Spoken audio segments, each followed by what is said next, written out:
ನಮಃ ಹರಿ ಓಂ ಪ್ರಾಣಾದೇರೀಶಿತಾರಂ ಪರಮಸುಖನಿಧಿಂ ಸರ್ವದೋಷವ್ಯಪೇತಂ ಸರ್ವಾಂತಸ್ಥಂ ಸುಪೂರ್ಣಂ ಪ್ರಕೃತಿಪತಿಮಜಂ ಸರ್ವಬಾಹ್ಯಂ ಸುನಿತ್ಯಂ ಸರ್ವಜ್ಞಂ ಸರ್ವಶಕ್ತಿಂ ಸುರಮುನಿಮನುಜಾದ್ಯೈಃ ಸದಾ ಸೇವ್ಯಮಾನಂ ವಿಷ್ಣುಂ ವಂದೇ ಸದಾಹಂ ಸಕಲ ಜಗದನಾದ್ಯಂತ ಮಾನಂದದಂ ತಂ. ಮತ್ತೊಂದು ಬ್ರಾಹ್ಮಣವನ್ನು ಓದ್ತಾ ಇದ್ದೀವಿ ಈಗ. ಅಥ ಪ್ರಜಾಪತಿ ಬ್ರಾಹ್ಮಣ ಅಂತ ಹಾಕಿದ್ದಾರೆ. 3 ಬ್ರಾಹ್ಮಣಗಳಾಯಿತು. ಇದರ ಹೆಸರೇನು? ಶತಪಥ ಬ್ರಾಹ್ಮಣ ಅಂತ ಹೆಸರು. 100 ಬ್ರಾಹ್ಮಣ ಭಾಗಗಳಿಂದ ಕೂಡಿಕೊಂಡಿರುವಂತಹ ಈ ಭಾಗ, ಇದಕ್ಕೆ ಶತಪಥ ಬ್ರಾಹ್ಮಣ ಅಂತ ಕರೀತಾರೆ. ಯಜುರ್ವೇದದಲ್ಲಿ, ಶುಕ್ಲ ಯಜುರ್ವೇದದಲ್ಲಿ ಬರುವಂತಹ ಶತಪಥ ಬ್ರಾಹ್ಮಣದಲ್ಲಿನ 8 ಅಧ್ಯಾಯಗಳಲ್ಲಿ ಬಂದಿರುವ ಬೃಹದಾರಣ್ಯಕ ಉಪನಿಷತ್ತು. ಬೃಹತ್ ಆರಣ್ಯಕ ಉಪನಿಷತ್ತು ದೊಡ್ಡ ಭಾಗ. ಅದರಲ್ಲಿ ಈ 3ನೇ ಅಧ್ಯಾಯದಿಂದ ಶ್ರೀಮದಾಚಾರ್ಯರ ವ್ಯಾಖ್ಯಾನ ಪ್ರಾರಂಭವಾಗಿದೆ. 1ನೇ ಬ್ರಾಹ್ಮಣ ಅಶ್ವಬ್ರಾಹ್ಮಣ, 2ನೇ ಬ್ರಾಹ್ಮಣ ಅಶ್ವಮೇಧ ಬ್ರಾಹ್ಮಣ, 3ನೇ ಬ್ರಾಹ್ಮಣ ಉದ್ಗೀತ ಬ್ರಾಹ್ಮಣ ಅಂತ 3 ಬ್ರಾಹ್ಮಣಗಳನ್ನು ಓದಿದ್ದೇವೆ. ಈಗ 4ನೇದ್ದು ಪ್ರಜಾಪತಿ ಬ್ರಾಹ್ಮಣ ಅಂತ ಓದ್ತಾ ಇದ್ದೇವೆ. ಸರಿನಾ? ಎದಕ್ಕೆ ಬಂದದ, ಏನು ವಿಷಯ ಪ್ರಾರಂಭ ಆಗ್ಯದ? ಹಿಂದಿನ 2 ಅಧ್ಯಾಯಗಳಲ್ಲಿ ಅಶ್ವಮೇಧ ಯಾಗಕ್ಕೆ ಸಂಬಂಧಪಟ್ಟಿರುವಂತಹ ಕ್ರಿಯಾಕಲಾಪಗಳನ್ನು ಹೇಳಿಬಿಟ್ಟು ಯಾವ ರೀತಿಯಿಂದ ಯಜ್ಞವನ್ನು ಮಾಡಬೇಕು ಅಂತ ತಿಳಿಸಿಕೊಟ್ರು. ಆ ಯಜ್ಞ ಎಲ್ಲ ಹೇಳಿದ ಮೇಲೆ ಮಾಡುವಂತಹ ಯಜಮಾನ ಕರ್ಮವನ್ನು ಮಾಡಿ ಶುದ್ಧವಾದ ಅಂತಃಕರಣವುಳ್ಳವನಾಗಿದ್ದರೆ ಅವನಿಗೆ ಭಗವತ್ ತತ್ವವನ್ನು ಬೋಧಿಸಬೇಕು ಅಂತ ಇಟ್ಟುಕೊಂಡ್ರು ಉಪನಿಷತ್ತಿನಲ್ಲಿ. ಮುಂದೆ ಆ ಭಗವತ್ ತತ್ವವನ್ನು ಬೋಧಿಸಬೇಕಾಗಿದ್ದರೆ ಬೇರೊಂದು ಪ್ರತಿಮೆಯಲ್ಲಿ ಯಾಕೆ ಬೋಧಿಸಬೇಕು? ಅಶ್ವಮೇಧ ಯಾಗಕ್ಕೆ ಸಂಬಂಧಪಟ್ಟಿರುವ ಕುದುರೆ ಎಂಬುವಂತಹ ಪ್ರತಿಮೆಯಲ್ಲೇ ಭಗವಂತನ ತತ್ವವನ್ನು ಬೋಧಿಸೋಣ ಅಂತ ಹೇಳಿ ಅಶ್ವಮೇಧ ಯಾಗಕ್ಕಿರುವಂತಹ ಕುದುರೆ ಏನಿದೆಯಲ್ಲ, ಆ ಕುದುರೆ ನಮ್ಮ ಎದುರಿನಲ್ಲಿ ಕಾಣುವಂತಹ ಕುದುರೆ, ಇದರಲ್ಲಿ ಮತ್ತೆ 3 ಕುದುರೆಗಳಿವೆ ಅಂತ ಹೇಳಿದರು ಶ್ರೀಮದಾಚಾರ್ಯರು. 1ನೇದ್ದು ಇಂದ್ರದೇವರ ವಾಹನವಾಗಿರುವಂತಹ ಉಚ್ಚೈಶ್ರವ ಎಂಬುವ ಕುದುರೆ. ಅದು ಈ ಕುದುರೆಯಲ್ಲಿ ಸನ್ನಿಹಿತವಾಗಿರ್ತದೆ. ಎಲ್ಲೆಲ್ಲಿ ಯಾರ್ಯಾರು ಅಶ್ವಮೇಧ ಯಾಗ ಮಾಡಿದ್ದಾರೋ ಆ ಎಲ್ಲ ಅಶ್ವಮೇಧ ಯಾಗದ ಕುದುರೆಯಲ್ಲೂ ಈ ಉಚ್ಚೈಶ್ರವ ಅನ್ನೋದಿರ್ತದೆ. ಅದರ ಮೇಲೆ ಅಶ್ವಾಕಾರದ ಚತುರ್ಮುಖ ಅವರಿರ್ತಾರೆ. ಅದರ ಮೇಲೆ ಭಗವಂತ ಅಶ್ವಾಕಾರದವನಿರ್ತಾನೆ ಅಂತ 3 ಕುದುರೆಗಳನ್ನು ಹೇಳ್ತಿದ್ದಾರೆ. ಪೂರ್ಣ ಒಳಗಡೆಗೆ ಕುದುರೆಯ ಆಕಾರದ ಪರಮಾತ್ಮ, ಅವನನ್ನಾಶ್ರಯಿಸಿಕೊಂಡು ಅವನ ಮೇಲೆ ಚತುರ್ಮುಖ, ಅವರನ್ನಾಶ್ರಯಿಸಿಕೊಂಡು ಮೇಲೆ ಉಚ್ಚೈಶ್ರವಸ್, ಅದರ ಮೇಲೆ ಹೊರಗಡೆ ಇರುವಂತಹ ಕುದುರೆ. ಹೀಗೆ ಅಶ್ವಮೇಧ ಯಾಗದ ಕುದುರೆಯಲ್ಲಿ 4 ಕುದುರೆಗಳನ್ನು ಕಾಣಲಿಕ್ಕೆ ಬರ್ತದೆ ಅಂತ ಮೊದಲು ತಿಳಿಸಿದರು. ಜೊತೆಗೆ ಆ ಭಗವಂತ ಅವನನ್ನ ಎಲ್ಲ ದೇವತೆಗಳು ಎಲ್ಲ ಜಗತ್ತು ಆಶ್ರಯಿಸಿಕೊಂಡದ್ದರಿಂದ ಅವನು ಪುರುಷಾಕಾರದಲ್ಲಿದ್ದರೂ ಆಶ್ರಯಿಸಿಕೊಂಡಿರ್ತದೆ, ಅಶ್ವಾಕಾರದಲ್ಲಿದ್ದರೂ ಆಶ್ರಯಿಸಿಕೊಂಡಿರಬೇಕು. ಜಗತ್ತೆಲ್ಲಿ ಹೋಗಬೇಕು? ಅದಕ್ಕೆ ಆ 1ನೇ ಭಾಗದಲ್ಲಿ ಅಶ್ವಬ್ರಾಹ್ಮಣದಲ್ಲಿ ಹೇಳುವಾಗ ಈ ಅಶ್ವಮೇಧ ಯಾಗದ ಕುದುರೆಯಲ್ಲಿ ಪರಮಾತ್ಮನಿದ್ದಾನಲ್ಲ, ಆ ಪರಮಾತ್ಮನ ಒಂದೊಂದು ಅಂಗಗಳಲ್ಲಿ ಜಗತ್ತೆಲ್ಲ ಆಶ್ರಯಿಸಿಕೊಂಡಿದೆ ಅಂತ ಹೇಳಿಬಿಟ್ರು. ಅದು ಮುಗಿದ ಮೇಲೆ ಮುಂದೆ ಬರುವಂತಹದ್ದು ಯಾವುದು ಅಂದರೆ ಅಶ್ವಬ್ರಾಹ್ಮಣ ಆದ್ಮೇಲೆ ಅಶ್ವಮೇಧ ಬ್ರಾಹ್ಮಣ. ಅಶ್ವಮೇಧ ಯಾಗದ ಕುದುರೆ ಹೇಗೆ ಹುಟ್ಟಿತು ಅಂತ ಹೇಳಿಕೊಟ್ರು. ಕುದುರೆಯನ್ನು ಹುಟ್ಟಿಸಿದವರು ಯಾರು ಹೇಗೆ ಮಾಡಿದರು ಅಂತ ಹೇಳಿಕೊಟ್ರು. ಚತುರ್ಮುಖ ಬ್ರಹ್ಮದೇವರು ಭಗವಂತನ ಆರಾಧನೆ ಮಾಡಬೇಕು ಅಂತ ಹೊರಟರು. ಯೋಗ್ಯವಾದ ಆರಾಧನೆ, ಯೋಗ್ಯವಾದ ಯಜ್ಞದ ಮೂಲಕ ಮಾಡಬೇಕು. ಶ್ರೇಷ್ಠವಾದ ಯಜ್ಞ ಯಾವುದು ಅಂದಾಗ ಅಶ್ವಮೇಧ ಯಜ್ಞ ಸಂಕಲ್ಪ ಮಾಡಿಕೊಂಡು ಕುದುರೆ ಸೃಷ್ಟಿ ಮಾಡಿದರು ಅಂತ ಅಲ್ಲಿ ಹೇಳಿದರು. ಅದಾದ ಮೇಲೆ ಮುಂದೆ ಉದ್ಗೀತ ಬ್ರಾಹ್ಮಣದಲ್ಲಿ ಆ ಅಶ್ವಮೇಧ ಯಾಗದಲ್ಲಿ ಸಾಮಗಾನ ಮಾಡುವಂತಹ ವ್ಯಕ್ತಿ ಎಂಥವನಿರಬೇಕು ಅಂತ ಹೇಳ್ತಿದ್ದಾರೆ. ಏನೋ ಕಂಠತ್ರಾಣ ಇಲ್ಲದೆ ಇದ್ದವನ್ನೆಲ್ಲ ಕರ್ಕೊಂಡು ಕೂಡಿಸಿ ನೀನು ಸಾಮಗಾನ ಮಾಡು ಅಂದ್ರೆ ಅವ್ನು ಸಾಮಗಾನ ಮಾಡಲ್ಲ, ಅವನು ಮಲ್ಕೊಂಡ್ಬಿಡ್ತಾನೆ, ಅಷ್ಟೇ ಕೆಲಸ. ಆದ್ದರಿಂದ ಸಾಮಗಾನ ಮಾಡುವಂಥವ್ರು ವಾಯುದೇವರು ಅಂತ ತಿಳಿಸಿಕೊಟ್ರು. ಈಗ ನೆಕ್ಸ್ಟ್ 4ನೇ ಬ್ರಾಹ್ಮಣ ಬಂತೀಗ. ಈ 4ನೇ ಬ್ರಾಹ್ಮಣದಲ್ಲಿ ಪ್ರಜಾಪತಿ ಬ್ರಾಹ್ಮಣ ಅಂತ ಹೆಸರು. ಈ ಪ್ರಜಾಪತಿ ಬ್ರಾಹ್ಮಣ ಅಂದರೆ ಏನು ಅಂದರೆ ಆ ಯಜಮಾನನ ಮಹಿಮಾ ಹೇಳ್ತಾ ಇದ್ದಾರೆ. ಅಶ್ವಮೇಧ ಯಾಗ ಮಾಡಿದ ಬ್ರಾಹ್ಮಣ ಯಜಮಾನ ಯಾರಾತ? ಚತುರ್ಮುಖ ಬ್ರಹ್ಮದೇವರು. ಆ ಚತುರ್ಮುಖ ಬ್ರಹ್ಮದೇವರ ಮಹಿಮೆಯನ್ನು ಹೇಳಲಿಕ್ಕೆ ಹೊರಟಿದ್ದಾರೆ. ಇಷ್ಟು ಹಿಂದಾದದ್ದು ಪಾಠ ಇದು. ತಗೊಳ್ರಿ, ಪ್ರಜಾಪತಿ ಬ್ರಾಹ್ಮಣ ಅಂತ ಪ್ರಾರಂಭ ಆಯಿತು. ಇದರಲ್ಲಿ ಏನನ್ನು ಹೇಳಲಿಕ್ಕೆ ಹೊರಟಿದ್ದಾರೆ? ಯಾವ ಬ್ರಹ್ಮದೇವರು ಸಂಕಲ್ಪ ಮಾಡಿ ಅಶ್ವಮೇಧ ಯಾಗವನ್ನು ಮಾಡಬೇಕು ಅಂತ ಹೊರಟ್ರೋ ಆ ಬ್ರಹ್ಮದೇವರು ಎಂಥವರು, ಏನು ಸಾಮರ್ಥ್ಯ ಅವರಿಗೆ ಅಂತ ತಿಳಿಸ್ಲಿಕ್ಕೆ ಹೊರಟಿದ್ದಾರೆ. ಒಂದೊಂದೇ ವಾಕ್ಯದ ಒಂದೊಂದು ಭಾಗಗಳನ್ನು ಓದ್ತಾ ಹೋಗ್ತೀನಿ, ಅರ್ಥ ಮಾಡ್ಕೊಳ್ತಾ ಹೋಗೋಣಂತ. ಆತ್ಮೈವ ಇದಮಗ್ರ ಆಸೀತ್, ಮೊದಲನೇ ಪದ ವಾಕ್ಯ ಶುರುವಾಗಿದೆ ನೋಡ್ಕೊಳ್ರಿ. ಆತ್ಮೈವ ಇದಮಗ್ರ ಆಸೀತ್, ಸರಿನಾ? ಮುಂದೆ ಅಲ್ಲಿಗೆ ಕೊಮ ಹಾಕ್ಕೊಂಡ್ಬಿಡ್ರಿ. ಆತ್ಮೈವ ಇದಮಗ್ರ ಆಸೀತ್ ಕೊಮ ಹಾಕ್ಕೊಳ್ರಿ. ಉಪನಿಷತ್ತಿನ ವಾಕ್ಯವನ್ನ ನಾವು ಸಣ್ಣ ಸಣ್ಣ ವಾಕ್ಯಗಳನ್ನು ಮಾಡಿಕೊಂಡು ಅರ್ಥ ಮಾಡಿಕೊಳ್ಳೋಣ. ಅಖಂಡ ವಾಕ್ಯ ಇದು ನಮ್ಗೆ ಅರ್ಥ ಆಗೋದಿಲ್ಲ ಅಷ್ಟು.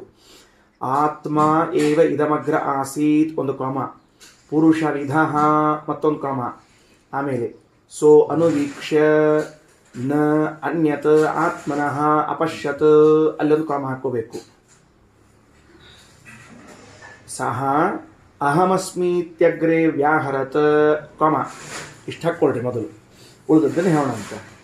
ಆತ್ಮ ಏವ ಇದಮಗ್ರೆ ಆಸೀತ್ ಅಂತದ ಪದಚ್ಛೇದ ಮಾಡಿದಾಗ ಏನಾಗ್ತದ? ಅಗ್ರ ಇದ್ದದ್ದು ಸಪ್ತಮಿ ವಿಭಕ್ತಿಯಲ್ಲಿ ಅಗ್ರೇ ಅಂತ ಆಗ್ತದೆ. ಕೆಳಗೆ ಭಾಷೆ ನೋಡ್ರಿ, ಇದಮಗ್ರೇ ಅಂತ ಮಾಡಿದ್ದಾರೆ ಆಚಾರ್ಯರು. ಇದಮಗ್ರೇ, ಇದಮಗ್ರೇ ಅಂದ್ರೆ ಏನು? ಅದಕ್ಕೆ ಆಚಾರ್ಯರ ವ್ಯಾಖ್ಯಾನ, ಏತಸ್ಯ ಅಗ್ರೇ, ಈ ಜಗತ್ತಿನ ಸೃಷ್ಟಿಗಿಂತ ಮೊದಲು ಅಂತ ಅರ್ಥ. ಎಷ್ಟು ಗದ್ಲದ ವಾಕ್ಯ ಹೆಂಗದ ನೋಡ್ಕೊಳ್ರಿ. ಆತ್ಮ ಏವ ಇದಂ ಅಗ್ರ ಅಂತದ ಪಾಠದಲ್ಲಿ ಪದಚ್ಛೇದ ಮಾಡಿಕೊಂಡಾಗ ಆತ್ಮ ಏವ ಇದಂ ಅಗ್ರೇ, ಇದಂ ಮತ್ತು ಅಗ್ರೇ ಒಂದು ಕಡೆಗೆ ಸೇರಿಸ್ಕೊಂಡ್ರೆ ಇದಂ ಅಗ್ರೇ ಅಂತ ಆಯಿತು. ಅಂದ್ರ ಈ ಜಗತ್ತಿನ ಸೃಷ್ಟಿಗಿಂತ ಮೊದಲು ಅಂತ ಅರ್ಥ. ಅದಕ್ಕೆ ಹೆಂಗ್ ಮಾಡಿದ್ರು ಆಚಾರ್ಯರು? ಇದಂ ಇರುವಂತಹ ಶಬ್ದವನ್ನ ಷಷ್ಠಿ ವಿಭಕ್ತಿಗೆ ತಗೊಂಡ್ರು, ಏತಸ್ಯ ಅಂತ ಮಾಡ್ಕೊಂಡ್ರು. ಅಲ್ಲೇ ವಾಕ್ಯ ಇದೆಯಲ್ಲ ನೋಡ್ಕೊಳ್ರಿ. ಇದಮಗ್ರೆ ಅನ್ನೋ ವಾಕ್ಯದ ಮುಂದೆ ಒಂದು ಈಸಿ ಕೋಲ್ಟ್ ಹಾಕ್ಕೊಳ್ರಿ, ಅಂದ್ರೆ ಸರಿ ಅರ್ಥ ಆಗ್ತದೆ. ಯಾವ ವಾಕ್ಯಕ್ಕೆ ಏನು ಅರ್ಥ ಅಂತ ಗೊತ್ತಾಗೋದು. ಇದಮಗ್ರೆ ಅಂತ ಅನ್ನೋ ಶಬ್ದಕ್ಕೆ ಏತಸ್ಯ ಅಗ್ರೆ ಅಂತ ಆಯ್ತು. ಹಾಗಾದ್ರೆ ಇದಂ ಶಬ್ದ ಇದು ದ್ವಿತೀಯ ವಿಭಕ್ತಿಯಲ್ಲಿ ಇದ್ದದ್ದು ಷಷ್ಠಿ ವಿಭಕ್ತಿಗೆ ತಗೊಂಬಂದ್ರಿಗೆ ಆಚಾರ್ಯ. ಹಾಗಾದ್ರೆ ಈ ಷಷ್ಠಿ ವಿಭಕ್ತಿಗೆ ಏನು ಅರ್ಥ ಮಾಡಿಕೊಂಡ್ರು? ಈ ಸೃಷ್ಟಿಗಿಂತ ಮೊದಲು, ಈ ಪ್ರಳಯ ಕಾಲದಲ್ಲಿ ಜಗತ್ತಿಗಿಂತ ಮೊದಲು ಯಾರಿದ್ರು ಅಂದ್ರೆ ಆತ್ಮೈವ ಆಸೀತ್, ಪರಮಾತ್ಮೈವ ಆಸೀತ್ ಅಂತ ಹೇಳಿದ್ರು. ಆತ್ಮ ಶಬ್ದಕ್ಕೆ ಯಾರನ್ನ ಅರ್ಥ ಮಾಡ್ಕೋಬೇಕು? ಪರಮಾತ್ಮ ಅರ್ಥ ಮಾಡ್ಕೊಳ್ಬೇಕು. ಹಾಗಾದ್ರೆ ಪ್ರತಿ ಪ್ರಳಯ ಕಾಲದಲ್ಲೂ ನಾವೇನ್ ಕೇಳ್ತಿರ್ತೇವೆ? ಯಾರಿರೋದಿಲ್ಲ, ನಾರಾಯಣ ಮಾತ್ರ ಇರ್ತಾನೆ ಅಂತ ಕೇಳಿದ್ದು. ಅದಕ್ಕೆ ಹಾಗೆ ಹೇಳಿದ್ರು, ಇದಮಗ್ರೇ ಏತಸ್ಯ ಅಗ್ರೇ ಪರಮಾತ್ಮೈವ ಆಸೀತ್. ಇದಕ್ಕಿಂತ ಮೊದಲು ಯಾರಿದ್ರು? ಪರಮಾತ್ಮನೊಬ್ಬನೇ ಇದ್ದ. ಆದ್ಮೇಲೆ ಏನಾಯಿತು? ಪುರುಷವಿಧ, ಆತ್ಮೈವ ಇದಮಗ್ರ ಆಸೀತ್ ಪುರುಷವಿಧ ಅಂತ ಬಂತು. ಈ ಪುರುಷವಿಧ ಅಂತ ಅನ್ನೋ ಶಬ್ದಕ್ಕೆ ಅರ್ಥ ಆಗಲಿಲ್ಲ. ಅದಕ್ಕೆ ಶ್ರೀಮದಾಚಾರ್ಯ ವ್ಯಾಖ್ಯಾನ ಮಾಡಿದ್ರು, ತತಃ ಪುರುಷವಿಧೋ ಬ್ರಹ್ಮ ಆಸೀತ್. ಮಧ್ಯದಲ್ಲಿ ಒಂದು ಸಣ್ಣ ವಾಕ್ಯ ಬೇಕು ಅಂತ ಅರ್ಥ. ಅದಕ್ಕೆ ಏನು ವಾಕ್ಯ? ಪರಮಾತ್ಮನಿದ್ದ, ಆ ಪರಮಾತ್ಮನಿಂದ ಚತುರ್ಮುಖ ಹುಟ್ಟಿದ ಅಂತ ವಾಕ್ಯ ಬೇಕಾಗಿದೆ. ಅಲ್ಲಿಲ್ಲ. ಅಲ್ಲೇನ್ ಮಾಡಿದ್ದಾರೆ ಉಪನಿಷತ್ನಲ್ಲಿ ಅಂದ್ರೆ ಪುರುಷವಿಧ ಆಸೀತ್, ಮುಗಿದು ಹೋಗ್ಬಿಡುತ್ತೆ ಅಷ್ಟೇ ಕೆಲಸ. ಅದು ಈ ಓದವನಿಗೆ ಏನು ಅನಿಸ್ಬೇಕು ಅಂದರೆ ಆಚಾರ್ಯರ ಭಾಷೆ ಇದ್ದಿದ್ದಿಲ್ಲ ಅಂತ ಇಟ್ಕೊಳ್ರಿ. ನಾ ಬುದ್ಧಿವಂತ ಹೆಂಗೆ ಓದ್ತಿದ್ದೆ ಹೇಳಿ ನೋಡಂತೆ.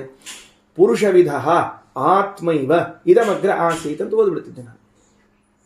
ಏನು ಓದ್ಬಿಡ್ತಿದ್ದೆ ನಾನು? ಪುರುಷವಿಧ ಇದಮಗ್ರ ಆತ್ಮ್ಯಾನೋ ಇದಮಗ್ರೆ, ಆ ಪುರುಷವಿಧ ಆತ್ಮೈವ ಇದಮಗ್ರೆ ಆಸೀತ್. ಪುರುಷಾಕಾರದ ಆತ್ಮನು ಹೆಂಗೆ ಅರ್ಥ ಮಾಡ್ತಾ ಇದ್ದೀನಿ ನೋಡ್ರಿ ನಾನು. ಪುರುಷಾಕಾರದ ಆತ್ಮನು ಈ ಸೃಷ್ಟಿಗಿಂತ ಮೊದಲಿದ್ನು ಅಂತ. ಯಾಕೆ ಬೇಕಿದು? ಪುರುಷಾಕಾರದ ಆತ್ಮನು ಸೃಷ್ಟಿಗಿಂತ ಮೊದಲಿದ್ದ ಅಂತ ಏನು ಅರ್ಥ ಇದೆಯಾ ಇದಕ್ಕೆ? ಪುರುಷಾಕಾರದ ಆತ್ಮ ಅಂತ ಯಾರು ವ್ಯಾಖ್ಯಾನ ಮಾಡ್ತಾರ? ಅದಕ್ಕೆ ಶ್ರೀಮದಾಚಾರ್ಯ ಹೇಳಿದ್ರು, ಈ ಜಗತ್ತು ಸೃಷ್ಟಿಯಾಗೋಕ್ಕಿಂತ ಮೊದಲು ಅಂದರೆ ಅದೇನು ಪ್ರಳಯ ಕಾಲ ಅಂತಿತ್ತು ಅಥವಾ ಸೃಷ್ಟಿಕಾಲ ಅಂತಿತ್ತು, ಬರಬೇಕಾಗಿತ್ತು, ಸೃಷ್ಟಿಕಾಲ ಬರಬೇಕಾಗಿತ್ತು. ಆಗಿದ್ದವರು ಯಾರು? ಈ ಜಗತ್ತು ಸೃಷ್ಟಿಯಾಗೋಕ್ಕಿಂತ ಮೊದಲು ಇದ್ದವರು ಯಾರು ಅಂದರೆ ಆತ್ಮ ಶಬ್ದದಿಂದ ಪರಮಾತ್ಮನ ಪ್ರತ್ಯೇಕವಾಗಿ ಕರೆದುಬಿಟ್ಟು ಪುರುಷವಿಧ ಶಬ್ದದಿಂದ ಯಾರನ್ನು ಕರೀತಿದ್ದಾರೆ ಅಂದರೆ ಚತುರ್ಮುಖನನ್ನು ಕರೀತಾ ಇದ್ದಾರೆ. ಆ ಎರಡು ವಾಕ್ಯ ಆಯ್ತು. ಈಗ ಪ್ರಳಯ ಕಾಲದಲ್ಲಿ ಪರಮಾತ್ಮ ಒಬ್ಬನಿದ್ದ, ಪ್ರಳಯ ಮುಕ್ತಾಯ ಆಗ್ಲಿಕ್ಕೆ ಬಂತು, ಜಗತ್ ಸೃಷ್ಟಿ ಮಾಡಬೇಕು ಅಂತ ದೇವರಿಗೆ ಇಚ್ಛಾ ಬಂದು ಕೂಡಲೇ ಮೊದಲು ಯಾರನ್ನು ಸೃಷ್ಟಿ ಮಾಡಿದ್ದಾನೆ? ಪರಮಾತ್ಮ ಬ್ರಹ್ಮದೇವರನ್ನು ಸೃಷ್ಟಿ ಮಾಡಿದ. ಬ್ರಹ್ಮದೇವರನ್ನು ಸೃಷ್ಟಿ. ಆ ಬ್ರಹ್ಮದೇವರಿಗೆ ಒಂದು ಹೆಸರು. ಏನು ಹೆಸರು ಅಂದರೆ ಪುರುಷವಿಧ ಅಂತ ಹೆಸರಂತೆ. ನೋಡ್ರಿ ಎಷ್ಟು ಸ್ವಾರಸ್ಯವೆ. ಬ್ರಹ್ಮದೇವರೊಂದು ಹೊಸ ಹೆಸರು ತಿಳ್ಕೊಂಡಿದ್ದೇವೆ. ಪುರುಷ ವಿಧ ಶಬ್ದವನ್ನು ಹೆಂಗೆ ಬಿಡಿಸ್ಬೇಕು ಅದಕ್ಕೆ ರಾಯರು ಬರೀತಾರೆ. ರಾಯರು ಏನು ಬರೀತಾರೆ? ಪುರುಷ ವಿಧ ಅಂತನ್ನೋ ಶಬ್ದಕ್ಕೆ ಪುರುಷೋ ವಿಷ್ಣು ತದ್ವಿಧ ತತ್ಪ್ರಕಾರ ಬ್ರಹ್ಮ ಆಸೀತ್. ಪುರುಷ ವಿಧ ಅಂತನ್ನುವ ಶಬ್ದದಲ್ಲಿ ಪುರುಷ ಶಬ್ದದಿಂದ ಪರಮಾತ್ಮನ ತಗೊಳ್ಬೇಕು. ಆ ಪರಮಾತ್ಮನ ಸದೃಶನಾಗಿ ಇದ್ದವರು ಚತುರ್ಮುಖನಾದದ್ದರಿಂದ ಚತುರ್ಮುಖನಿಗೆ ಪುರುಷ ವಿಧ ಅಂತ ಕರೀತಾ ಇದ್ದಾರೆ. ಪುರುಷ ವಿಧ ಅಂತ ಬರ್ಕೊಂಡು ಪುರುಷ ಶಬ್ದಕ್ಕೆ ಪರಮಾತ್ಮ ಅಂತ ಅರ್ಥ ಬರ್ಕೊಳ್ರಿ. ಪರಮಾತ್ಮನ ಸದೃಶರಾಗಿ, ವಿಧ ಶಬ್ದಕ್ಕೆ ಸದೃಶ ಅಂತ ಅರ್ಥ, ಸದೃಶರಾಗಿ ಇದ್ದವರು. ರಾಯರೇನ್ ಬರೆದ್ರು ವ್ಯಾಖ್ಯಾನಕ್ಕೆ? ಪುರುಷ ವಿಧ, ಪುರುಷ ಅಂದರೆ ಪರಮಾತ್ಮ, ವಿಧ ಅಂದರೆ ತತ್ಪ್ರಕಾರ ಬ್ರಹ್ಮ ಆಸೀತ್, ಭಗವಂತನ ಸದೃಶರಾಗಿ ಇದ್ದರು ಅಂತ ತಿಳ್ಕೊಳ್ಬೇಕು. ಸರಿ, ಮುಂದೆ ಈಗ ಪುರುಷ ಸದೃಶರಾಗಿದ್ರು ಅಂತಂದ್ಮೇಲೆ ಏನು ಅರ್ಥ ಮಾಡಬೇಕು? ತೆಳಗಡೆಗೆ ಭಾಷ್ಯ ನೋಡ್ರಿ. ಇದಮಗ್ರೆ ಏತಸ್ಯ ಅಗ್ರೆ, ಈ ಜಗತ್ತಿನ ಸೃಷ್ಟಿಗಿಂತ ಮೊದಲು ಪರಮಾತ್ಮೈವ ಆಸೀತ್, ಪರಮಾತ್ಮನೊಬ್ಬನೇ ಇದ್ದ. ತತಃ ಅನಂತರದಲ್ಲಿ ಪುರುಷವಿಧ ಬ್ರಹ್ಮ ಆಸೀತ್, ಬ್ರಹ್ಮದೇವರಿದ್ರು. ಪುರುಷೋ ವಿಷ್ಣು ತದ್ವಿಧತ್ವಾತ್ ಪುರುಷವಿಧ. ಇಲ್ಲೇ ಭಾಷೆದಲ್ಲಿ ಹೇಳ್ಯಾರ. ನಾ ಯಾಕೆ ರಾಯರ ತನಕ ಹೋಗಿ ಬರ್ಬೇಕಾತು ಅಂದ್ರೆ ರಾಯರು ಹೆಂಗೆ ಬಿಡಿಸ್ಯಾರ ಎಂಬುದು ತಿಳಿಲಿಕ್ಕೆ ಹೇಳಿದ್ದಷ್ಟ. ವಾಸ್ತವದಲ್ಲಿ ಆಚಾರ್ಯ ಭಾಷೆಯಲ್ಲಿ ಹೇಳಿದ್ದು ಪುರುಷೋ ವಿಷ್ಣು ತದ್ವಿಧ ಅಂದ್ರೆ ತತ್ ಸದೃಶ ತತ್ ಪ್ರಕಾರ ಪುರುಷವಿಧ, ಅವರಂತೆ ಇದ್ರು ಅಂತ ಆಯ್ತು. ಭಾಷ್ಯ ನೋಡ್ರಿ. ಒಂದು ಸಣ್ಣ ಪ್ರಶ್ನೆ ಮಾಡ್ಕೊಳ್ತಾರೆ ಶ್ರೀಮದಾಚಾರ್ಯರು. ಏನು ಪ್ರಶ್ನೆ ಮಾಡ್ತಾರೆ? ಇಷ್ಟು ವ್ಯಾಖ್ಯಾನ ಮಾಡೋ ಕಾಲಕ್ಕೆ ನೀವು ಬಡ ವ್ಯಾಖ್ಯಾನದಲ್ಲಿ ಏನು ಮಾಡಿಬಿಟ್ರಿ? ಜಗತ್ತಿನ ಸೃಷ್ಟಿಗಿಂತ ಮೊದಲು ಪರಮಾತ್ಮ ಒಬ್ಬನೇ ಇದ್ದ ಅಂತ ಅಂದ್ಬಿಟ್ರಲ್ಲ. ಹಾಗಾದರೆ ನಿತ್ಯ ಮುಕ್ತಳಾಗಿರುವಂತಹ ಲಕ್ಷ್ಮೀದೇವಿ ಇರಲಿಲ್ವೋ? ಯಾಕೆ? ನಿತ್ಯ ಮುಕ್ತಳು ಅಂತನ್ನುವುದರಿಂದಲೇ ಜನನ ಮರಣ ವರ್ಜಿತಳು ಅಂತಾಯಿತು. ಜನನ ಮರಣಗಳಿಲ್ಲದೆ ಇರುವಂತಹ ಮಹಾಲಕ್ಷ್ಮಿಯು ಪ್ರಳಯ ಕಾಲದಲ್ಲಿ ಇರಲೇಬೇಕಲ್ಲ. ಹಾಗಿರುವಾಗ ಆತ್ಮೈವ ಇದಮಗ್ರ ಆಸೀತ್, ಪರಮಾತ್ಮನೊಬ್ಬನೇ ಇದ್ದ ಅಂತನ್ನೋ ವಾಕ್ಯವನ್ನು ಹೆಂಗೆ ಹೇಳಿದ್ರಿ ಅನ್ನುವ ಪ್ರಶ್ನೆಗೆ ಆಚಾರ್ಯರು ಉತ್ತರ ಕೊಡ್ತಾರೆ. ಏತಸ್ಯ ಜಗತೋ ಹ್ಯಗ್ರ ಆಸೀನ್ನಾರಾಯಣ ಪರಃ. ಭಾಷ್ಯ ತಗೊಳ್ರಿ.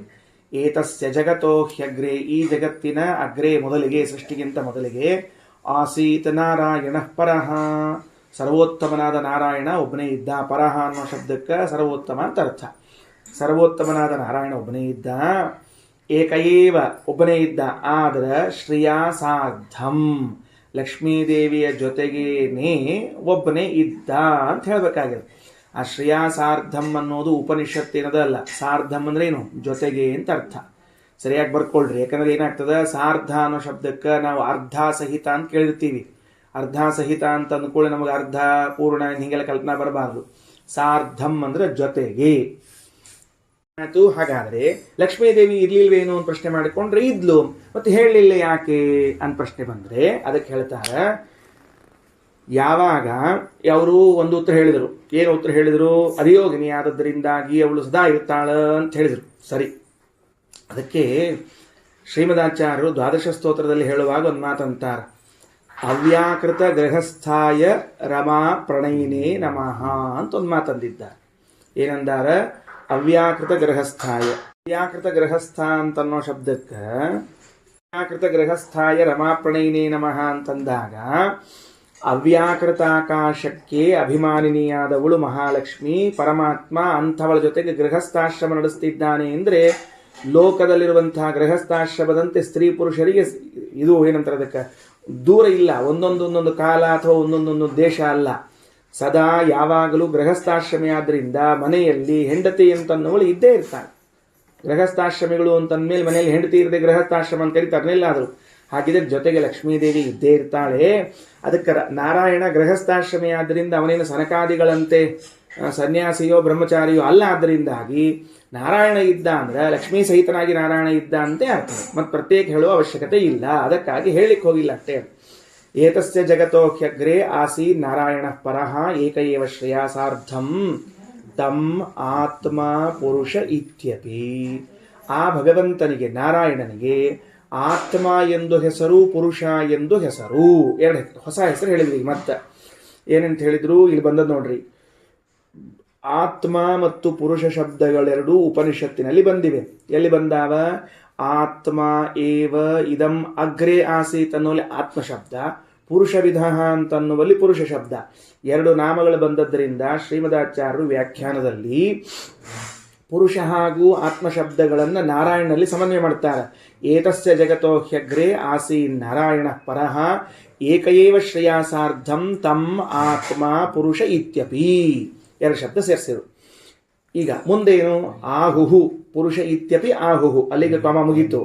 ತಸ್ಮಾತ್ ಪುರುಷವಿಧ ಬ್ರಹ್ಮ ಸಮಭವದ್ ವಿಭೋ. ಆ ಪರಮಾತ್ಮನಿಂದ ಪುರುಷವಿಧ ಎಂದು ಕರೆಸಿಕೊಂಡಿರುವಂತಹ ಬ್ರಹ್ಮದೇವರು ಸಮಭವತ ಹುಟ್ಟಿದರು ಅಂತ ಹೇಳ್ತಾ ಇದ್ದಾರೆ. ಸರಿಯಾಗಿ ಅರ್ಥ ಆಯ್ತಾ? ಹೆಂಗಂತ ತಿಳ್ಕೊಂಡು ವಿಷಯ ಪ್ರಶ್ನೆ ಬಂತು. ಅಲ್ಲಿ ಪುರುಷವಿಧ ಅಂತ ಹೇಳಿಬಿಟ್ರಿ, ಅದರಲ್ಲಿ ಯಾವುದು ಅಂಶ ಉಳ್ಕೊಂಡಿತ್ತೋ ಅದನ್ನು ಶ್ರೀಮದಾಚಾರ್ಯ ವ್ಯಾಖ್ಯಾನ ಮಾಡಿ, ಈ ಜಗತ್ತಿಗಿಂತ ಮೊದಲು ಪರಮಾತ್ಮನೇ ಇದ್ದ ಅಂತಂದ್ರೆ ಪರಮಾತ್ಮನೊಬ್ಬನೇ ಇದ್ದ ಅಂತ ಅರ್ಥ ಮಾಡಿಕೊಳ್ಬೇಡ್ರಿ. ಲಕ್ಷ್ಮೀ ಸಹಿತನಾಗಿ ಪರಮಾತ್ಮನೇ ಇದ್ದ. ಮತ್ತು ಆ ಒತ್ತು ಯಾಕೆ ಕೊಟ್ರಿ? ಪರಮಾತ್ಮನೊಬ್ಬನೇ ಇದ್ದ ಅಂತ ಒತ್ತು ಯಾಕೆ ಕೊಟ್ರಿ ಅಂತ ಕೇಳಿದ್ರೆ, ಹಿಂದಿನ ಬ್ರಾಹ್ಮಣದಲ್ಲಿ ಹೇಳಿದ್ದೇವೆ, ಸ್ವತಂತ್ರನಾಗಿ ಇದ್ದವನು ಪರಮಾತ್ಮನೊಬ್ಬನೇ, ಉಳಿದವರೆಲ್ಲ ಅಸ್ವತಂತ್ರರಾಗಿದ್ದಾರೆ ಅನ್ನೋ ಅಭಿಪ್ರಾಯದಲ್ಲಿ ಏವಕಾರವನ್ನು ಹೇಳೋದು. ಸೃಷ್ಟಿಗಿಂತ ಮೊದಲು ಪ್ರಳಯ ಕಾಲದಲ್ಲಿ ಪರಮಾತ್ಮನೊಬ್ಬನೇ ಇದ್ದ ಅಂತಂದು ಬಿಟ್ರೆ ಸ್ವತಂತ್ರನಾಗಿ ಇದ್ದ ಅಂತ ಅರ್ಥ, ಉಳಿದವರು ಇದ್ದಿದ್ದಿಲ್ಲ ಅಂತಲ್ಲ. ಯಾಕೆ? ಮಹಾಲಕ್ಷ್ಮಿ ಹೆಂಗಿದ್ಲೋ ಹಂಗೆ ನಾವುಗಳು ಪ್ರಳಯ ಕಾಲದಲ್ಲಿ ಇದ್ದೇವೆ, ಜೀವರಾಶಿಗಳು. ಕೇವಲ ನಾವುಗಳಲ್ಲ, ವೇದಗಳಿವೆ, ವೇದಗಳಷ್ಟೇ ಅಲ್ಲ, ಸತ್ವರಜಸ್ತಮೋ ಗುಣಗಳಿವೆ, ಸತ್ವರಜಸ್ತಮೋ ಗುಣಗಳಷ್ಟೇ ಅಲ್ಲ, ಕರ್ಮಗಳಿವೆ. ಇವೆಲ್ಲ ಹೋಗ್ಬೇಕು? ಯಾವುದು ಹೋಗಿಲ್ಲ. ಅದಕ್ಕೆ ಏವಕಾರದ ಭಾರ ಎಲ್ಲಿ ಹಾಕೋದು ಅಂದರೆ ಸ್ವಾತಂತ್ರ್ಯ ಅನ್ನೋದು ಭಾರ ಹಾಕ್ಬಿಡೋದು ಅಷ್ಟೇ, ಮುಂದೆ ಹೋಗೋದು. ಹೌದು, ತಸ್ಮಾತ್ ಪುರುಷವಿದೋ ಬ್ರಹ್ಮ ಸಮಭವತ್ ಪ್ರಭೋ ಅಂತ ಹೇಳಿದ್ರಿ. ಭಗವಂತನಿಗೆ ಸದೃಶನಾದ ಚತುರ್ಮುಖ ಹುಟ್ಟಿದ ಅಂತಂದ್ರಿ. ಈ ಸಾದೃಶ್ಯವನ್ನ ಯಾವ ರೀತಿಯಿಂದ ಹೇಳ್ತಿದ್ದೀರಿ? ಸಾದೃಶ್ಯ ಹೇಳಬೇಕಲ್ಲ. ಸಾದೃಶ್ಯ ಹೇಳಬೇಕಾದ್ರೆ ಯಾವ ರೀತಿಯಿಂದ ಸಾದೃಶ್ಯ ಹೇಳಬೇಕು? ಈಗ ಚಂದ್ರನಂತೆ ಮುಖ ಇದೆ ಅಂತ ಹೇಳಿದ್ರಿ ಅಂತ ಇಟ್ಕೊಳ್ರಿ. ಸಾದೃಶ್ಯ ಉಪಮಾಲಂಕಾರ, ಹೌದಾ?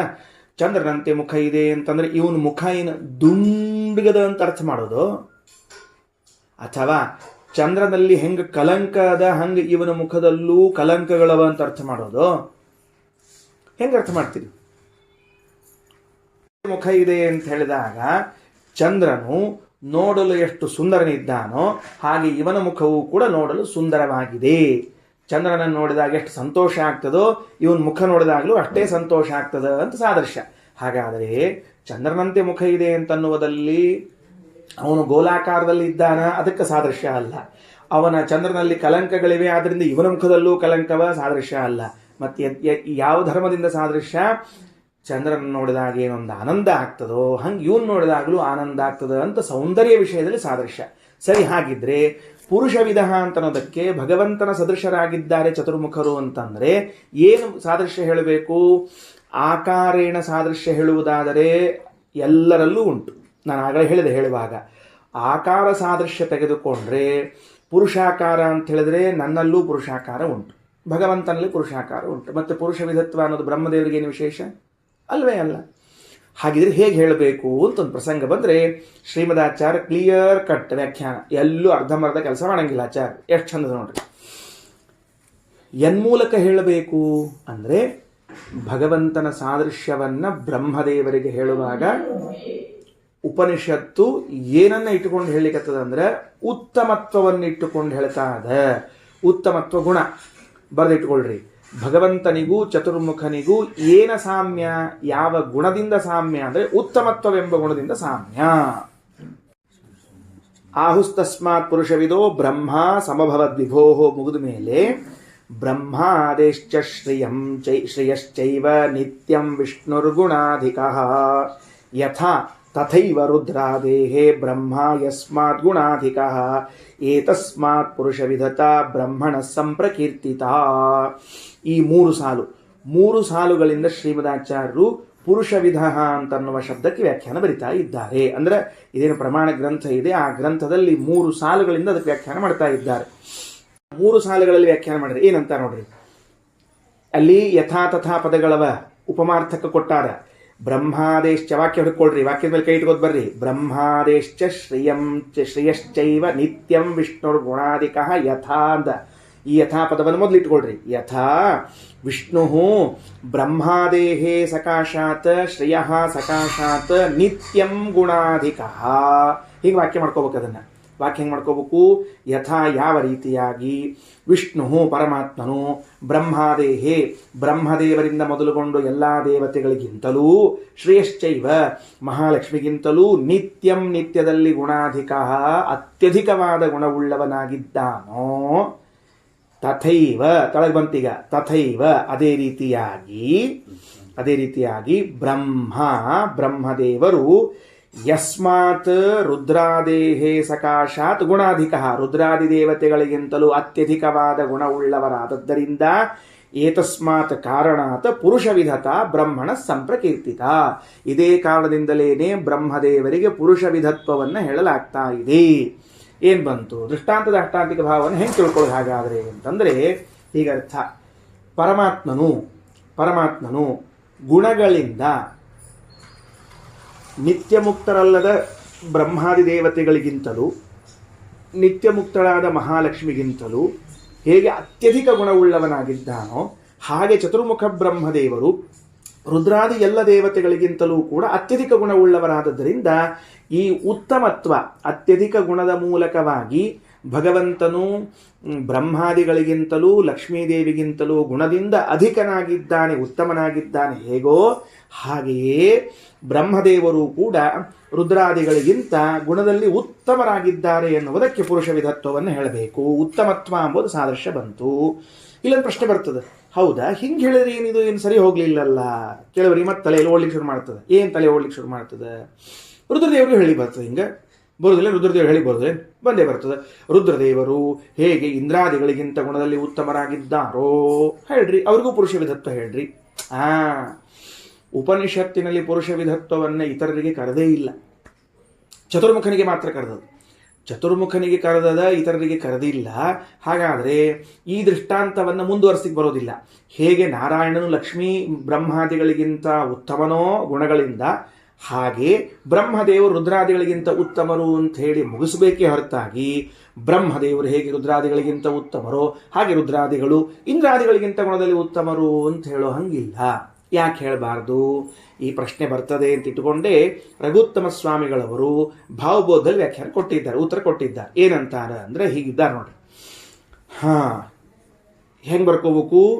ಯಥಾ ವಿಷ್ಣು ಚೇತನವರ್ಗೇ ಉತ್ತಮ ತಥಾ ಅಧಿಕಾರಿವರ್ಗೇ ಬ್ರಹ್ಮ ಉತ್ತಮ ಇತ್ಯನೇನ ಪ್ರಕರಣೇನ ಸರ್ವೋತ್ತಮೈವ ಬ್ರಹ್ಮಣ ಪುರುಷ ವಿಧತ ಇತಿ ಭಾವ ಅಂತ ಬರ್ತಿದ್ದಾರೆ ರಘುತ್ತಮ ಸ್ವಾಮಿಗಳು. ನೋಟ್ಸ್ ತಗೊಳ್ರಿ, ಬರ್ಕೊಳ್ರಿ. ಏನಂತ ಬರ್ಕೋಬೇಕು? ಹಿಂಗೆ ಬರ್ಕೊಳ್ರಿ. ಯಥಾ ವಿಷ್ಣು ಚೇತನವರ್ಗೇ ಉತ್ತಮ ಬರ್ಕೊಳ್ರಿ. ತಥಾ ಅಧಿಕಾರಿವರ್ಗೇ ಉತ್ತಮ.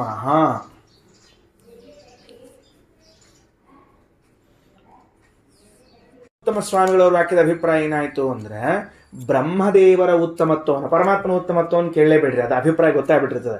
ಪರಮಾತ್ಮನ ಉತ್ತಮತ್ವವನ್ನ ದೃಷ್ಟಾಂತ ಅಂದ್ರೆ ಸಾದೃಶ್ಯವನ್ನು ಹೇಳಲಿಕ್ಕೆ ಹೊರಟು ಬ್ರಹ್ಮದೇವರಿಗೇನು ಹೇಳ್ಯಾರ? ಅದಕ್ಕೆ ರಘುತ್ತಮ ಸ್ವಾಮಿಗಳು ಶ್ರೀಮದಾಚಾರ್ಯರ ಭಾವವನ್ನ ಬೋಧ ಬಿಡಿಸಿಕೊಟ್ರು, ತಿಳಿಸಿಕೊಟ್ರು. ಯಾವ ಅಭಿಪ್ರಾಯದಲ್ಲಿ ಭಾವಬೋಧ ಅಂದರೆ ಬ್ರಹ್ಮಸೂತ್ರದಲ್ಲಿ ಒಂದು ಸೂತ್ರ ಬರ್ತದೆ, ಓಂ ಯದಾಮನನಾಥ್ ಓಂ ಅಂತ ಒಂದು ಸೂತ್ರ.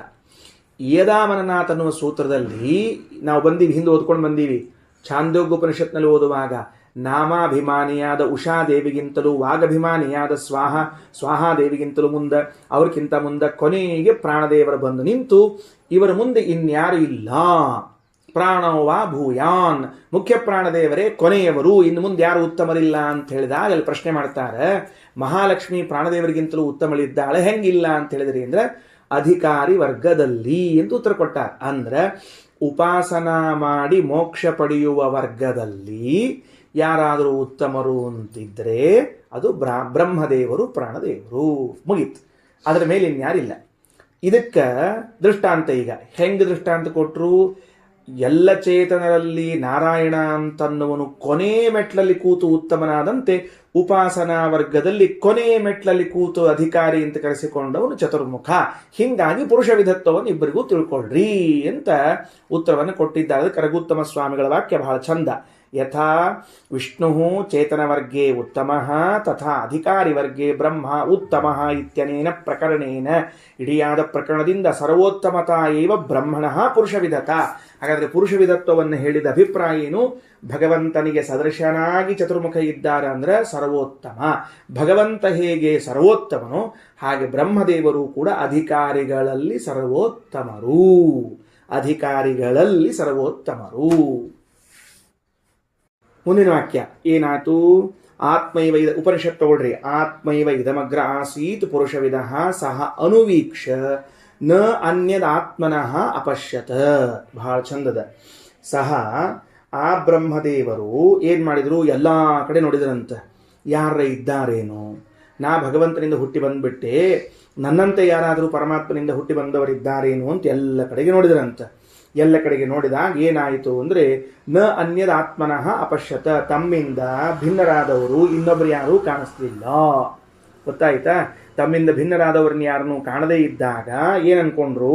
ಸಹ ಬ್ರಹ್ಮದೇವರು ಅಹಮಸ್ಮೀತ್ಯಗ್ರೇ ವ್ಯಾಹರತ. ನಾನಿದ್ದೇನೆ ಅಂತ ಕೂಗಿದರು. ನಾನಿದ್ದೇನೆ ಅಂತ ವ್ಯವಹಾರ ಮಾಡಿದರು. ಸರಿ ಆಯ್ತಾ? ಏನಂತ ತಿಳ್ಕೊಂಡು ಇನ್ಯಾರು ಇದ್ದಿದ್ದಿಲ್ಲ.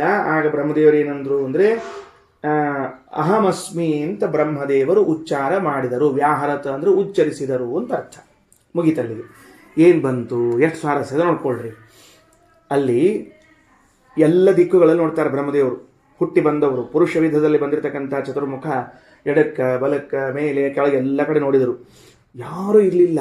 ಯಾರು ಇರಲಿಲ್ಲ ಅಂತಂದ ಮೇಲೆ ತನ್ನ ಬಿಟ್ಟು ಇನ್ಯಾರು ಇದ್ದಿದ್ದಿಲ್ಲ ಅಂದಾಗ ಇನ್ಯಾರು ಉಳ್ಕೊಂಡ್ರು? ನಾನು ಒಬ್ಬನೇ ಉಳ್ಕೊಂಡೆ. ನಾನೊಬ್ಬನೇ ಇದ್ದೀನಿ, ಇನ್ಯಾರಿಲ್ಲ. ಅದರಿಂದ ನಾನೊಬ್ಬನೇ ಇದ್ದೀನಿ ಅನ್ನೋ ಅಭಿಪ್ರಾಯದಲ್ಲಿ ಅಹಮಸ್ಮಿ, ನಾನಿದ್ದೇನೆ ಅಂದರು. ಗೊತ್ತಾಯ್ತಾ ಹೇಳಿದ್ದೇನಂತ ಹೇಳಿ? ಯಾರಿಲ್ಲ. ಯಾವ ಸೃಷ್ಟಿಯಲ್ಲಿ ಬಂದವರು ಯಾರು? ಮೊದಲು ಬಂದವರೇ ಬ್ರಹ್ಮದೇವರು.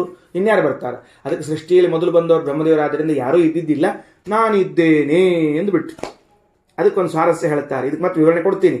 ನಾನಿದ್ದೇನೆ ಅಂತ ತಿಳ್ಕೊಂಡು ಬ್ರಹ್ಮದೇವರು ಮೊದಲು ಅಹಂ ಶಬ್ದ ಹೇಳಿದ್ದರಿಂದಾಗಿ ಇವತ್ತಿಗೂ ಲೋಕದಲ್ಲಿ ನೀವು ಯಾರನ್ನಾದರೂ ಮಾತಾಡಿಸಿದ್ರೆ ಫಸ್ಟ್ ಅವ್ರು ಹೇಳೋದು ಅಹಂ ಅಂತೆ ಮಾತಾಡ್ತಾರೆ.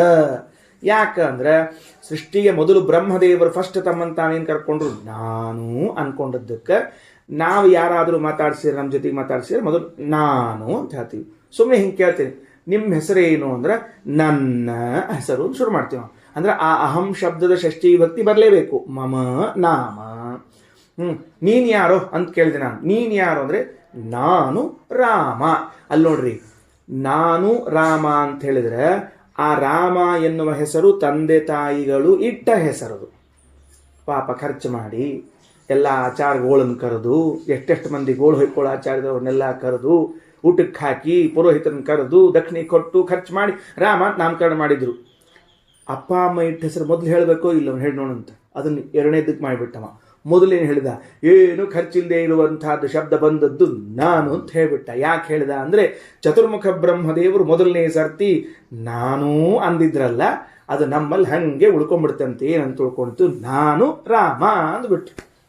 ಎಷ್ಟು ವಿಚಿತ್ರ ನೋಡ್ರಿ. ಇವಾಗ ಗೊತ್ತಾಗ್ತದೆ ಎಲ್ಲರಿಗಿಂತ ಮೊದಲು ಐ ಅಂತ ಯಾಕೆ ಹೇಳ್ತೀವಿ ಅಂತ. ಇಷ್ಟೊತ್ತು ಐ ಅಂತ ಹೇಳ್ತಿದ್ವಿ ನಾವು, ಈಗ ಐ ಅಂತ ಹೇಳಿದ್ ಯಾಕ ಅಂತ. ಸೋ ಅಹಮಸ್ಮಿ ಇತ್ಯಗ್ರೇ ವ್ಯಾಹರತ. ಇಲ್ಲೂ ಮತ್ತೊಂದು ಸ್ವಾರಸ್ಯದ. ಅಹಮಸ್ಮಿ ಅಂತ ಬ್ರಹ್ಮದೇವರು ಯಾಕೆ ಹೇಳಿದರು ಎಂಬುದಕ್ಕೂ ಒಂದು ಸ್ವಾರಸ್ಯ ಉಂಟು. ಏನು? ಅಹೇಯತ್ವಾತ್ ಅಹಮಸ್ಮಿ. ಅಹೇಯತ್ವಾದ್ ಅಹಮಸ್ಮಿ. ತೆಳಗ ಭಾಷ್ಯ ತಗೊಳ್ರಿ. ಏನಂತಾರೆ ಭಾಷ್ಯದಲ್ಲಿ? ಸತು ಸರ್ವಾದಿಶೋ ದೃಷ್ಟ್ವಾ, 4-5ನೇ ಸಾಲಿನಾಗ ಸತು ಆ ಬ್ರಹ್ಮದೇವರಾದರೋ ಸರ್ವಾದಿಶಃ ದೃಷ್ಟ್ವಾ ಎಲ್ಲ ದಿಕ್ಕುಗಳಲ್ಲಿ ನೋಡಿ, ನಾಣ್ಯದೃಷ್ಟ್ವಾ ಪಿತಾಮಹ ಇನ್ನುಳಿದವರು ಯಾರಿಲ್ಲ ಅಂತ ಗೊತ್ತಾದ ಮೇಲೆ ಅಬ್ರವೀತ್ ಅಹಮಸ್ಮೀತಿ ನಾನಿದ್ದೇನೆ ಎಂದು ಕೂಗಿದರು, ಉಚ್ಚಾರಣೆ ಮಾಡಿದರು. ಸ್ವಾಹೇಯತ್ವಂ ಅನುಸ್ಮರನ್, ಸ್ವ ಅಹೇಯತ್ವಂ ತಮ್ಮ ಅಹೇಯತ್ವವನ್ನು ಅನುಸ್ಮರನ್ ನೆನೆಸಿಕೊಳ್ಳುತ್ತಾ, ಅಂದ್ರೆ ಹಾತುಂ ಶಕ್ಯಂ ಇದಂ ಸರ್ವಂ ಆಸೀತ್ ಏಕೋ ಅಭವಂ ಯತಃ ಅಹೇಯತ್ವಂ ಸ್ವರೂಪಸ್ಯ ಸಯೇವಂ ಸಮಚಿಂತಯತ ತಥೋ ಅಭವದಹಂ ನಾಮ ಸಚಾಭುತ್ ಪುರುಷಾವಿದಃ. ಇಷ್ಟೆಲ್ಲ ವಿಷಯ ಕೊಡ್ತಾರೆ. ಅಹೇಯತ್ವಾದ ಅಹಂ ನಾಮ ಅಂತ ಇಷ್ಟು ಹಿಡ್ಕೊಂಡ್ಬಿಡ್ರಿ. ಯಾವುದಕ್ಕಾಗಿ ಬ್ರಹ್ಮದೇವರು ಅಹಂ ಅಂತ ಹೇಳಬೇಕಾಯಿತು ಅಂತಂದ್ರೆ, ಉಳಿದ ಎಲ್ಲವನ್ನೂ ಕೂಡ ಬಿಡಬಹುದು, ಆದರೆ ನನ್ನ ಸ್ವರೂಪವನ್ನು ನಾನು ತ್ಯಾಗ ಮಾಡಲು ಸಾಧ್ಯವಿಲ್ಲ. ಅಹಂ ಅಹೇಯವಾದ್ದು. ಈಗ ಮರಣ ಹೊಂದಿದರೆ ಈ ದೇಹವನ್ನು ಬಿಡಬೇಕು. ಏನಾದರೂ ಹೆಚ್ಚು ಕಡಿಮೆಯಾದರೆ ಅಪಘಾತಗಳಲ್ಲಿ ಇಂದ್ರಿಯಗಳು ಹೋಗ್ತಾವೆ. ಅಥವಾ ವಯಸ್ಸಾದರೆ ಕಣ್ಣು ಕಿವಿ ಅವು ಮಂದಾಗ್ತಾವೆ, ಅವು ಹೋಗ್ತಾವೆ ಕೆಲವು ಇಂದ್ರಿಯಗಳೆಲ್ಲ. ಆದರೆ ಹೋಗದೇ ಇದ್ದವರು ಯಾರು ಅಂದ್ರೆ ನಾನು ಅನ್ನೋದು ಹೋಗದೇ ಇರುವಂಥದ್ದು, ಅಂದರೆ ಸ್ವರೂಪ. ಅದಕ್ಕೆ ಉಳಿದದ್ದೆಲ್ಲವೂ ಕೂಡ ಬಿಟ್ಟು ಹೋಗ್ಲಿಕ್ಕೆ ಬರುವಂತಹದ್ದು, ನಾನು ಮಾತ್ರ ಬಿಟ್ಟು ಹೋಗ್ಲಿಕ್ಕೆ ಬರದೇ ಇರೋನಾದ್ರಿಂದ ಉಳ್ಕೊಂಡವರು ಯಾರು ಅಂದ್ರೆ ನಾನು ಒಬ್ಬನೇ ಅಂತ ಅರ್ಥ. ಅದಕ್ಕೆ ಅಹಂ ಅಂತ ಉಚ್ಚಾರಣೆ ಮಾಡಲ್ಪಟ್ರು ಅಂತ ಈ ಅಭಿಪ್ರಾಯ ತಿಳಿಸ್ತಾ ಇದ್ದಾರೆ. ಮೊದಲಿಗೆ ಯಾರೂ ಇದ್ದಿದ್ದಿಲ್ಲ, ನಾನೊಬ್ಬನೇ ಉಳ್ಕೊಂಡೆ, ಆದ್ದರಿಂದ ಅಹಂ ಅಂತ ಹೇಳಿದರು. ಕರೆಕ್ಟ್ ಅದ, ಯಾರಿರಲಿಲ್ಲ, ನಾನು ಅಂದರು. ಮುಂದೆ ನಾವೆಲ್ಲ ನಾನು ಅನ್ಕೋದ್ ಬಂದ್ವಿ. ಅವ್ರು ಯಾಕೆ ನಾನು ಅಂತಂದ್ರು? ಇವತ್ತಿಗೂ ನಾವು ನಾನು ಅಂತ ಯಾಕೆ ಅಂತೀವಿ ಅಂದ್ರೆ ಸುಮ್ಮನೆ ಕೇಳೋಣಂತ. ನಾನು ಅಂತ ಹೇಳಿದೆಯಲ್ಲಪ್ಪ ಹಿಂಗೆ ಬೆಳ್ಳಿಟ್ಕೊಂಡು ತೋರಿಸಿ ಅಲ್ಲ ನಾನು ಅಂತ. ಶರ್ಟ್ ಹಾಕ್ಕೊಂಡಿದ್ದ ನಾನು ಕೇಳಿದೆ ನಾನು ಅಂದ್ರೆ ಶರ್ಟ ಅಂತ ಕೇಳಿದೆ. ಅಲ್ರಿ ಅಂದ. ತೆಗಿ ಮತ್ತೆ ಹಂಗಾರೆ ಶಗತ್ತೆ ಹಿಂಗೆ ಮತ್ತೆ ಬೆಳ್ಳಿಟ್ಟ ನಾನು ಅಂದ. ಚರ್ಮ ಮುಟ್ಕೊಂಡಿದ್ದ ಅವನು, ಈ ಚರ್ಮ ನಾನು ಅಂದ. ಅಲ್ಲರಿ ಅಂದ. ಮತ್ತೇನು ಒಳಗಿರೋದು ನಾನು ಅಂದ. ನಾನು ಪ್ರಶ್ನೆ ಕೇಳಿದೆ, ಹಾರ್ಟ್ ಏನಪ್ಪ ನಾನು ಅಂದ. ಅಲ್ರಿ ಅದ್ರ ಒಳಗದಲ್ಲ ಜೀವ, ಅದು ನಾನು ಅಂದ. ಹಾಗಾದ್ರೆ ಮೇಲಿನಿಂದ ಶರ್ಟ್ ಬಿಟ್ಟ, ಅದರ ಮೇಲೆ ಚರ್ಮ ಬಿಟ್ಟ, ಅದರ ಮೇಲಿಂದ ಹಾರ್ಟ್ ಬಿಟ್ಟ, ಅದರ ಮೇಲೆ ಕೂತಿರುವಂತಹ ಜೀವನನ್ನ ನಾನು ಅಂತ ಕರೆದ. ಇವೆಲ್ಲವೂ ಬಿಡಲ್ಪಡ್ತಾವ, ಅದು ಬಿಡ್ಲಿಕ್ಕೆ ಬರೋದಿಲ್ಲ. ಆದ್ದರಿಂದ ಅಹಂ ಅಂದ್ರೆ ನಾನು ಅಂತ. ಅದು ಎಷ್ಟು ಗಟ್ಟಿ ಉಳ್ಕೊಂಡ್ಬಿಟ್ಟದಂದ್ರೆ ಯಾರು ಕೇಳಿದ್ರು ನೀನು ಯಾರು ಅಂತ ಕೇಳಿದ್ರೆ ನಾನು ಅಂತ ಫಸ್ಟೇ ಮುಂದೆ ಹೇಳ್ತಾ ಇದ್ದೇವೆ. ಯಾಕ? ಬ್ರಹ್ಮದೇವರು ಮೊದಲು ಇದನ್ನ ಮಾಡಿದ್ರು ಅನ್ನೋದಕ್ಕಾಗಿ. ಶ್ರೀಕೃಷ್ಣಾರ್ಪಣಮಸ್ತು.